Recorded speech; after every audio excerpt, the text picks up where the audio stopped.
Hello dear viewers, in this video lecture I solve question number 13 of exercise 10.2. According to this question, prove that the opposite sides of a quadrilateral circumscribing a circle subtend the supplementary angles at the center of the circle.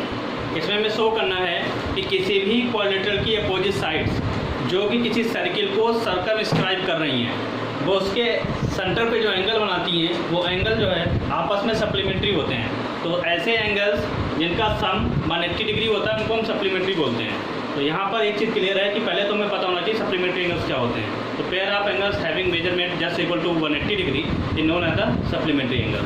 तो यहाँ पर जैसा कि given diagram आप देख रहे हैं, a quadrilateral ABCD is circumscribing a circle, then we have to show that its opposite side just like AB and CD, this same way ये जो सेंटर पे एंगल बना रही हैं ये सप्लीमेंट्री होगा। यानी कि हमको प्रूफ करना है angle AOB plus angle COD equal to 180 degree and angle AOD plus angle DOC equal to 180 degree. यानी कि बोथ अपोजिट साइड सेंटर पे जो एंगल बना रही हैं वो सप्लीमेंट्री होंगे। ठीक है, this angle plus this angle 180 degree, this and this 180 degree. Given हमें क्या है, गिवन है आपको quadrilateral ABCD is circumscribing circle having center or radius R. C for circle, O for center और R for radius। तो मैंने क्या किया, इस तरीके से ज्वाइन कर लिया। तो इसको हम प्रूफ करेंगे। प्रूफ करने से पहले कंसीडर कर लेते हैं कि क्वाड्रिलेटरल को ये जो क्वाड्रिलेटरल है सर्किल को किस किस पॉइंट पर टच कर रहा है, किस किस पॉइंट पर इंटरसेक्ट कर रहा है। मान लिया यहाँ पे P, Q, R, S पे इंटरसेक्ट कर रहा है। थोड़ा कंसेक्शन कर ले रहे हैं, O को P से, O को Q से, R से और S से ज्वाइन कर ले रहे हैं। ठीक है, इतना वर्क हमने कर लिया। तो ये कंस्ट्रक्शन में आप मेंशन कर लीजिएगा, कंस्ट्रक्शन जस्ट ज्वाइन कर लीजिए OP, OQ, OR and OS।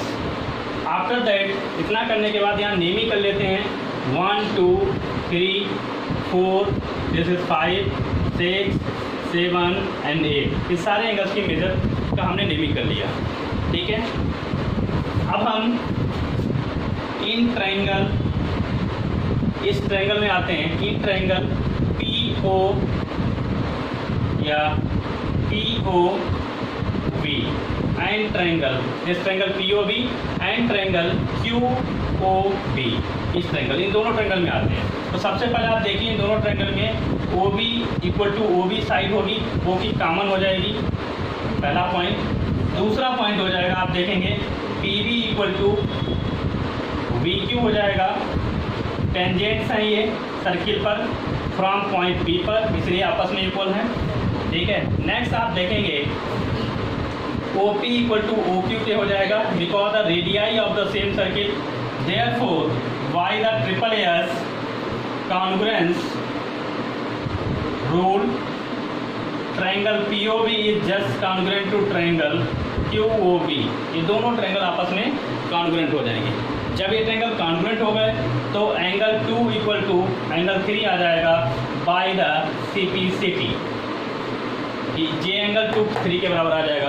अब जिस तरीके से हमने ये ट्रायंगल POV और QOB को कॉन्ग्रुएंट प्रूफ किया, ऐसे ही आप इस ट्रायंगल इसको कॉन्ग्रुएंट प्रूफ कर सकते हैं। जब ये दोनों ट्रायंगल कॉन्ग्रुएंट हो जाएंगे तो 4 और 5 एंगल इक्वल आ जाएंगे। तो आप मेंशन कर दीजिए similarly angle 4 equal to angle 5, angle 6 equal to angle 7, angle 8 equal to angle 1। ये सारे एंगल इक्वल हो जाएंगे और कंबाइन ये इक्वेशन 1 हो गई आपकी। एंगल 6 इक्वल टू आपका हो जाएगा angle 4 equal to angle 5, angle 6 equal to angle 7, angle 8 equal to angle 1। कैसे इक्वल आ गया कि जिस तरीके से ये दोनों ट्रायंगल कॉन्ग्रुएंट प्रूफ हुए, ऐसे ये दोनों कॉन्ग्रुएंट हो सकते हैं, फिर ये दोनों प्रूफ हो सकते हैं, ये दोनों प्रूफ हो सकते हैं। तो सारे एंगल आ गए। फिर हम लोगों ने ऑलरेडी पढ़ रखा है कि किसी भी एक पॉइंट के सराउंडिंग में जितने भी एंगल होते हैं उन सारे एंगल का सम 360 डिग्री होता है। तो ये पॉइंट ऊपर ये सारे 8 एंगल बन रहे हैं, तो सारे 8 एंगल का सम कितना होगा 360 degree. we know that angle 1 plus angle 2 plus angle 3 plus angle 4 plus angle 5 plus angle 6 plus angle 7 and plus angle 8 equal to 360 degree. Clear? आप देखिए हमको चाहिए क्या, हमें प्रूफ करना है एंगल AOB। अब AOB के एंगल में मेजर कितना है, देखिए AOB में 1 और 2 है और एंगल COD में 5 और 6 है। तो देखिए एंगल 1 और 2 इसमें, तो 1 और 2 को रहने दीजिए, प्लस एंगल 1 फिर किसके बराबर है, angle 1 just equal to angle 8 के है, तो 8 के प्लेस पर एंगल 1 रख के राइट कर सकते हैं। और 5 6 चाहिए, तो 3 किसके इक्वल है, एंगल 3 एंगल 2 के बराबर है, तो यहाँ पे एंगल 2 मेंशन कर दीजिए। एंगल 4 किसके इक्वल है, एंगल 5 के, एंगल 5 को 5 रहने दीजिए क्योंकि मैं 5 और 6 चाहिए यहाँ पर। एंगल 6 भी चाहिए, एंगल 7 एंगल 6 के इक्वल है, एंगल 8 एंगल 1 के इक्वल है, इक्वल टू 360 डिग्री एडजेक्टिव आ जाएगा।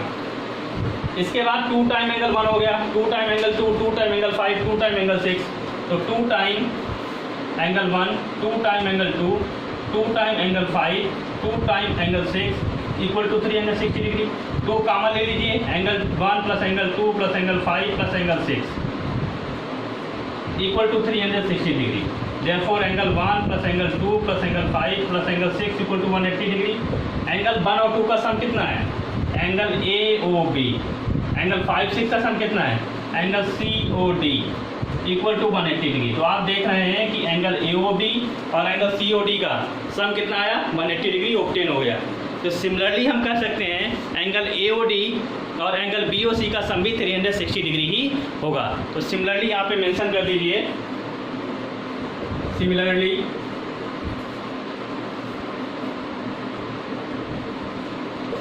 Similarly angle AOD plus angle BOC equal to 180 degree.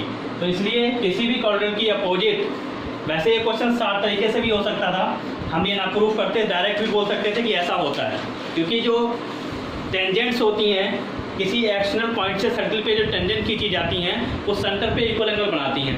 ऐसा हमने थ्योरम 10.2 के प्रूवमेंट में भी पढ़ा था कि ये एंगल इसके बराबर होता है। तो डायरेक्टली अभी यहाँ पे मेंशन कर सकते थे angle 1 equal to angle 2, angle 1 equal to angle 8, और यहाँ राइट कर सकते थे equal tangent subtend the equal angle at the centre of circle. तो उस तरीके से डायरेक्ट भी हो जाता है, पर कोई कन्फ्यूजन ना रहे इसलिए मैंने पूरा प्रूवमेंट कर दिया है। After that you are able to solve this question. I hope आपको अच्छा लगा होगा वीडियो, कमेंट करें, लाइक करें एंड सब्सक्राइब करें चैनल को। Thanks for watching.